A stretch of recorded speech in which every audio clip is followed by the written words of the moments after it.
Ang awit ni Maria. At sinabi ni Maria, "Buong puso kong pinupuri ang Panginoon, at nagagalak ang aking espiritu sa Diyos na aking tagapagligtas, sapagkat inalanan niya ako na kanyang abang lingkod.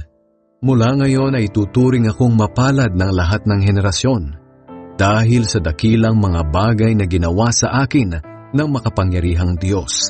Banal siya, kinaaawaan niya ang mga taong may takot sa kanya sa bawat henerasyon. Ipinakita niya ang dakila niyang mga gawa sa pamamagitan ng kanyang kapangyarihan. Itinaboy niya ang mga taong mataas ang tingin sa sarili. Ibinagsak niya ang mga makapangyarihang hari mula sa kanilang mga trono at itinaas niya ang mga nasa mababang kalagayan. Binusog niya ng mabubuting bagay ang mga nagugutom, ngunit pinaalis niya na walang dala ang mayayaman. Tinulungan niya ang Israel na kanyang lingkod, sapagkat hindi niya kinalimutan ang kanyang ipinangako sa ating mga ninuno. Kay Abraham at sa kanyang lahi, nakaaawaan niya sila magpakailanman." At nakitira si Maria kina Elizabeth ng mga 3 buwan bago siya umuwi.